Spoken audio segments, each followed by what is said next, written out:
ये जो बिल है अमेंडमेंट बिल वक़्फ़ में, वो क्यों लाया है? मुसलमानों की चिंता है? मुसलमानों की संपत्ति की चिंता है?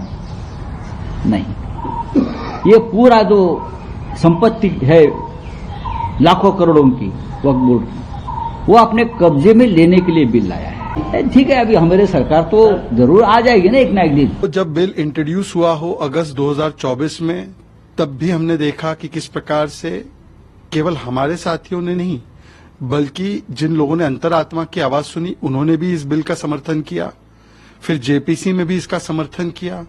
आज जब बिल लोकसभा राज्यसभा आया तब जो एनडीए अलायंस में नहीं है उन्होंने भी अंतरात्मा की आवाज सुनी और इस बिल पर समर्थन किया, क्योंकि ये बिल जो है दरअसल गरीब मुसलमानों के, पसमानदा मुसलमानों के और देश में संविधान में यकीन रखने वालों के पक्ष का है।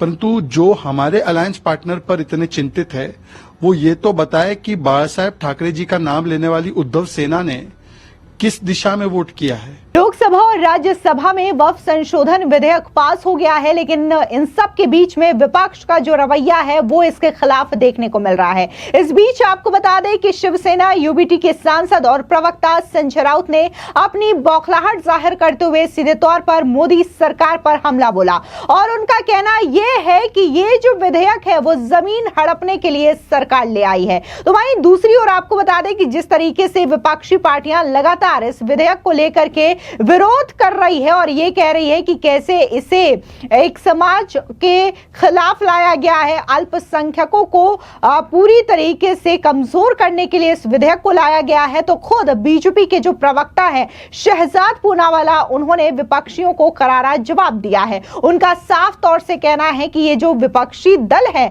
चाहे फिर वो कांग्रेस हो या फिर अन्य पार्टियां हो, आज भले ही वक्फ संशोधन विधेयक के नाम पर राजनीति कर रही हैं, लेकिन तुष्टीकरण की राजनीति के चलते इन्होंने सिर्फ और सिर्फ अल्पसंख्यक समुदाय का अहित करने का ही काम किया है। दरअसल आपको बता दें कि संसद में पारित वक्फ संशोधन विधेयक पर शिवसेना यूबीटी सांसद संजय राउत ने एक प्रेस कॉन्फ्रेंस के दौरान कहा कि यह विधेयक जमीन हड़पने के लिए लाया गया है, ये जल्द ही वक्फ की जमीन भी हड़प लेगा। सुनिए क्या कुछ संजय राउत ने कहा। देखिए, बिल तो पारित होना ही था, लेकिन हम हमारी बात रखी है। ये जो बिल है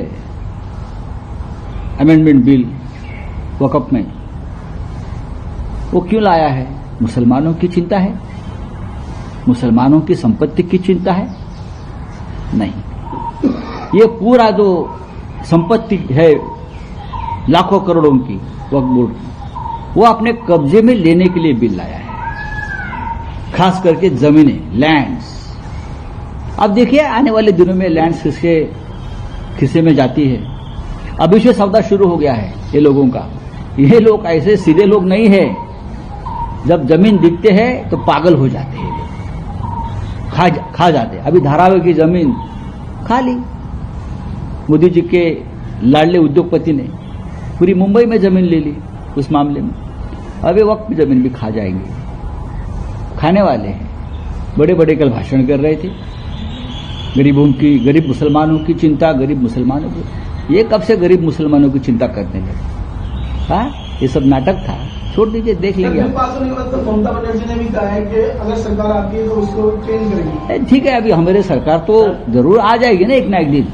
वहीं दूसरी ओर आपको बता दें कि बीजेपी के प्रवक्ता शहजाद पूनावाला ने विपक्षियों को मुंहतोड़ जवाब दिया है। उनका कहना है कि कांग्रेस समेत अन्य विपक्षी दल जो हैं वो सिर्फ और सिर्फ अपनी राजनीति को चमकाने के लिए इस बिल का विरोध कर रही है, लेकिन अगर हम केंद्र की मोदी सरकार की बात करें तो उन्होंने कई सारे ऐसे काम किए हैं जिन्होंने खास तौर से अल्पसंख्यक समुदाय के जितने भी वर्ग के लोग हैं उनके हित में काम किया है। वहां पर यह नहीं देखा गया कि आखिर कौन गरीब है, कौन कमजोर है, कौन पसमानदा है। यहां पर तमाम समुदाय के जो मुस्लिम वर्ग से आते हैं उनका हित किया गया है, उनके ध्यान में काम किया गया है। और जिस तरीके से वक्फ संशोधन विधेयक पास किया गया है, इससे जो मनमानी हुआ करती थी उन मनमानी पर रोक लगेगी। सुनिए बीजेपी के प्रवक्ता शहजाद पूनावाला का ये बयान। जैसे 14 और 15 अगस्त 1947 मध्य रात्रि को भारत के लिए एक ऐतिहासिक क्षण था जब भारत को स्वतंत्रता हासिल हुई, उसी प्रकार से पिछली 2 रातों में हमने देखा है कि लगभग 27 घंटों की लंबी चर्चा के बाद लोकसभा और फिर राज्यसभा ने स्पष्ट और प्रचंड बहुमत से, जितनी अपेक्षित थे उससे ज्यादा संख्या बल से वक्फ संशोधन को पारित करके वही ऐतिहासिक स्वतंत्रता जैसा एक क्षण भारत को दिया है। क्योंकि आज भारत को स्वतंत्रता मिलेगी वक्फ की अतिक्रमणकारी मानसिकता से। आज भारत को स्वतंत्रता मिलेगी वक्फ की लैंड ग्रैबिंग और करप्शन वाली मानसिकता से। और दरअसल ये कानून जो लाया गया है वो से सामाजिक न्याय, मतलब गरीब, पसमानदा, बेवा, जो डिवोर्सी, मुसलमान या यतीम बच्चे हैं उनके अधिकारों को सुनिश्चित करेगा। से संविधान की सुरक्षा करेगा। किसी के पास ये अधिकार नहीं होगा कि किसी भी जमीन को पार्लियामेंट से लेकर महाकुंभ को एक लैंड माफिया की तरह क्लेम कर ले और उसके खिलाफ कोई कोर्ट भी ना जा पाए। और से सुशासन, मतलब जो अनगिनत भ्रष्टाचार के किस्से हैं जो वक्फ के नाम पर होते हैं वो बंद होंगे। परंतु समझ में नहीं आता कि जो पार्टियां से संविधान बोलती रहती है, से सामाजिक न्याय का गाना गाती रहती है, आज वो से शाहीन बाग की धमकी दे रही है। कांग्रेस कह रही है कि हम शाहीन बाग खड़ा कर देंगे। कांग्रेस जाकर कह रही है हम सुप्रीम कोर्ट में इसको चुनौती देंगे। कांग्रेस का भी अजीब मामला है, वो जाकर प्लेसेस ऑफ वर्शिप एक्ट पर भी चुनौती देती है तो वहां पर हिंदुओं को अपने धार्मिक अधिकारों का भी अधिकार ना मिले।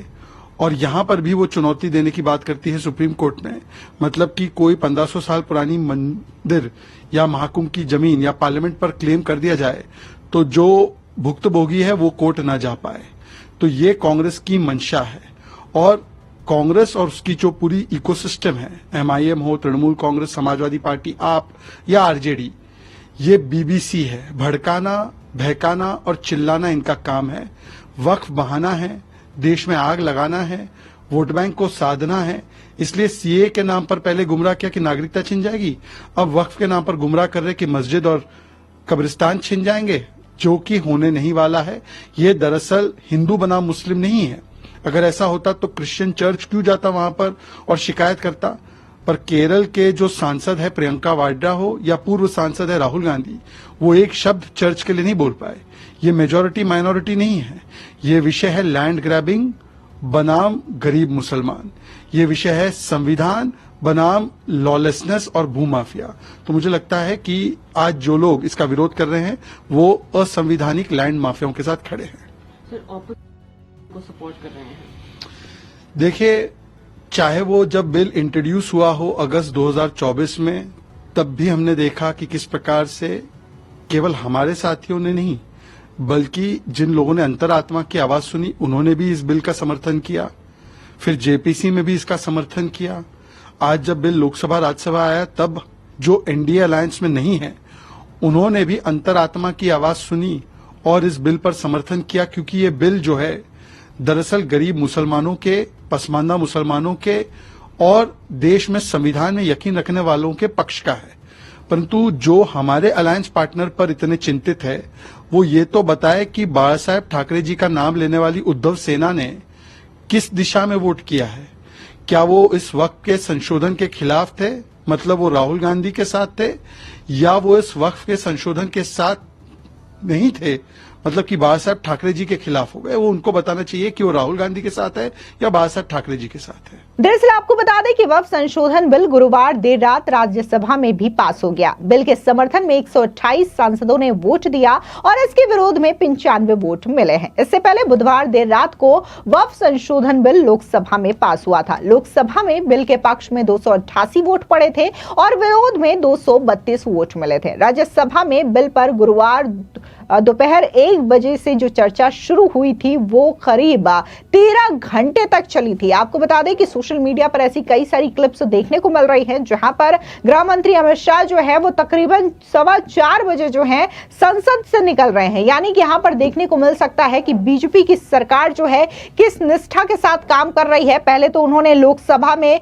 देर रात तक चर्चा की, तकरीबन 1 से 2 बजे तक ये चर्चा हुई थी और उसके बाद फाइनली जब ये बिल पास हो गया तब वहां पर जो सांसद हैं वो अपने घर की तरफ जाते हैं और उसके बाद फौरन अगली सुबह जो है राज्यसभा में भी इस बिल को पेश कर दिया जाता है। दोपहर 1 बजे इस बिल को लेकर के चर्चा शुरू होती है और उसके बाद ये जो चर्चा है वो तकरीबन 3-3:30 बजे तक चलती है और जब राज्यसभा में भी ये बिल पास हो जाता है तब जाकर के बीजेपी के सांसद और एनडीए सरकार के सांसद चैन की सांस लेते हैं। लेकिन वहीं दूसरी ओर विपक्षी दल पूरी तरीके से बौखलाया हुआ है। उन्होंने साफ तौर से ये कह दिया है कि भले ही ये जो बिल है लोकसभा और राज्यसभा में पास हो गया हो, संसद में पास हो गया हो, लेकिन हम इस कानून को नहीं मानने वाले। कांग्रेस को तो कई सारे सांसद ऐसे भी हैं जिनका यह कहना है कि जिसकी लाठी उसकी भैंस, यानी कि अभी तो बीजेपी की सरकार है, उनके पास बहुमत का आंकड़ा ज्यादा है जिसकी वजह से उन्होंने ये बिल पास करवा लिया है। लेकिन जिस दिन हमारी सरकार बनेगी हम इस बिल को फौरन रद्द करेंगे और इस बिल में संशोधन करेंगे। तो वहीं कुछ तो कांग्रेस के ऐसे भी सांसद हैं, फिर चाहे वो जयराम रमेश हो या फिर डीएमके के नेता हो, उन्होंने तो बकायदा ये कह दिया है कि वो कोर्ट का दरवाजा भी खटखटाएंगे, इस बिल के खिलाफ वो सुप्रीम कोर्ट जाएंगे। यानी कि पूरी तरीके से यहां पर चुनौती जो है वो मोदी सरकार को दी जा रही है इस वक्फ संशोधन विधेयक को लेकर के। तो वहीं दूसरी ओर कई सारे मुस्लिम समाज के जो लोग हैं वो इस बिल के पास हो जाने के बाद खुशियां मना रहे हैं, सड़कों पर उतर करके आतिशबाजी कर रहे हैं, एक दूसरे को मिठाइयां खिला रहे हैं और साथ ही मोदी सरकार का धन्यवाद दे रहे हैं, क्योंकि उनका मानना यह है कि अब तक वक्फ बोर्ड में सिर्फ और सिर्फ चुनिंदा लोगों का कब्जा हुआ करता था, चुनिंदा लोग ही इसमें अपना सजेशन दे सकते थे, डिस्कशन कर सकते थे। लेकिन अब जिस तरीके से इस विधेयक में संशोधन किया गया है तो इसके जरिए अल्पसंख्यक समुदाय के तमाम वर्ग इसमें हिस्सा ले सकते हैं। फिर क्या शिया, क्या सुन्नी, क्या पाशमानदा, क्या महिला, तमाम लोग जो हैं इसके हिस्सेदार हो सकते हैं। तो इन तमाम चीजों को लेकर के कई सारे मुस्लिम संगठन और समाज के लोग हैं जो कि मोदी सरकार का धन्यवाद दे रहे हैं। फिलहाल इस पूरी खबर पर आपकी क्या राय है कमेंट सेक्शन में जरूर बताएं। धन्यवाद।